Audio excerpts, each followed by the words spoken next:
Good morning students and welcome in class 12 economics कक्षा द्वादश के अर्थशास्त्र में आपका स्वागत है।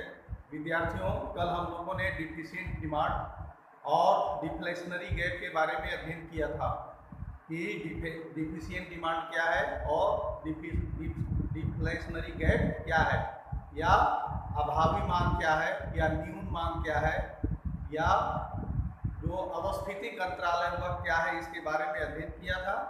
इसी के आगे में हम लोग अध्ययन करेंगे कि इसका जो डिफिशिएंट डिमांड है या डिफ्लेशनरी गैप उत्पन्न होने के कारण क्या है, इसका रीजन क्या है, व्हाट इज द रीजन या cause reasons of deficient demand और डिफ्लेशनरी गैप, इसका हम लोग रीजन देखेंगे।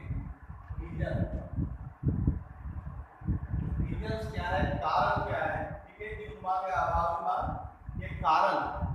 तो हम लोग जानते हैं कि जो एग्रीगेट डिमांड है उसका जो फॉर्मूला होता है वह C plus I plus G plus X minus M है। तो या समग्र मांग में हम लोग जितना भी प्राइवेट कंजम्पशंस करते हैं या निजी उपभोग करते हैं उसको शामिल करते हैं, जितना निजी निवेश होता है उसको शामिल करते हैं, और सरकारी व्यय जो सरकार के द्वारा किया गया खर्च है उसको शामिल करते हैं, और शुद्ध निर्यात को शामिल करते हैं। यदि इसमें से कमी हो जाए तो इसके कारण से डिफ्लेशनरी गैप या डिफिशिएंट डिमांड होती है।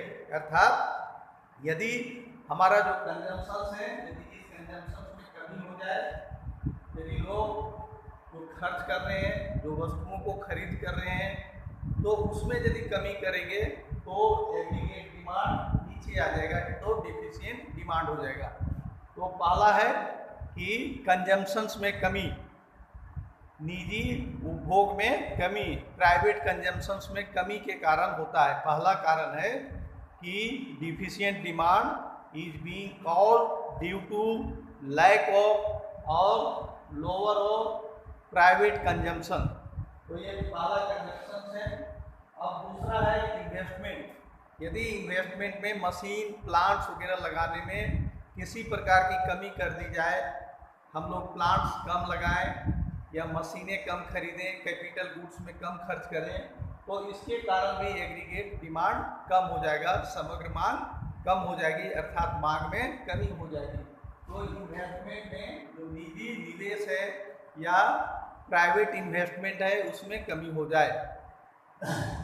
तीसरा कारण है गवर्नमेंट एक्सपेंडिचर। जो गवर्नमेंट एक्सपेंडिचर करती है, चाहे वह सेना पर खर्च करती है, पुलिस पर खर्च करती है, सोशल वेलफेयर पर या सामाजिक कल्याणकारी कार्यों पर खर्च करती है, यदि सरकार इन कार्यों पर कम खर्च करे तो जो हमारा समग्र मांग है, एग्रीगेट डिमांड है, वह कम हो जाएगा। तो यह इसमें भी कमी होने के कारण होता है। और चौथा रीजन है कि यदि एक्सपोर्ट और इंपोर्ट का जो शुद्ध निर्यात है, अर्थात हमारे देशों से दूसरे देश में निर्यात कम हो जाए, जाना वस्तुएं जाना दूसरे देशों में कम हो जाए, तो इसके कारण भी एग्रीगेट डिमांड कम हो जाता है। तो ये चार रीजन तो आपको फॉर्मूला से है कि इसमें कमी होने के कारण, इसमें कमी होने के कारण, जी में कमी होने के कारण और एक्सपोर्ट में कमी होने के कारण होता है। पांचवा रीजन है कि यदि हम विदेशों से सामान मंगाना शुरू कर दें तो हमारे देश का जो एग्रीगेट डिमांड है वह कम हो जाएगा। विदेशी वस्तुओं को यदि हम अधिक मात्रा में मंगाएं, अर्थात यदि इंपोर्ट को बढ़ा दें, तब भी हमारा जो एग्रीगेट डिमांड हमारे देश का है वह कम हो जाएगा। तो यह इंपोर्ट में वृद्धि के कारण भी होता है। तो ये 5 रीजन हो गया। छठा रीजन है टैक्सेस में वृद्धि के कारण, अर्थात यदि सरकार टैक्स को बढ़ा दे, कर को बढ़ा दे, तो वस्तुएं महंगी हो जाएंगी। यदि सरकार टैक्स बढ़ा देगी तो वस्तुएं महंगी हो जाएंगी, या यदि प्रत्यक्ष कर, इनकम वगैरह पर यदि टैक्सेस लगा देती है सरकार, तो लोगों के पास खर्च करने के लिए पैसे कम बचते हैं। तो टैक्सेस में वृद्धि करने के कारण भी एग्रीगेट डिमांड कम हो जाता है। और यदि सरकार सब्सिडी वगैरह देना कम कर दे, तब भी वस्तुओं की जो मांग है वह कम हो जाती है। तो ये आपके 5 या 6 कारण हैं।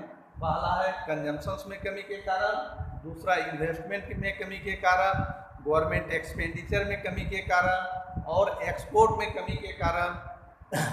5वां रीजन है कि इंपोर्ट विदेशी वस्तुओं का आयात करने में वृद्धि यदि कर देते हैं तो यह रीजन है।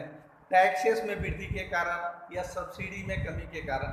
तो ये सब रीजन है जिसके कारण एग्रीगेट डिमांड या डिफ्लेशनरी गैप उत्पन्न होता है। तो बच्चे इसको पढ़ेंगे, ये इंपॉर्टेंट क्वेश्चन है, ये सब आते हैं, आपको जानना है। इकोनॉमिक्स में इन चीज़ों का बहुत ही महत्व है, तो इस चीज़ों को पढ़िए, नोट्स बनाइए।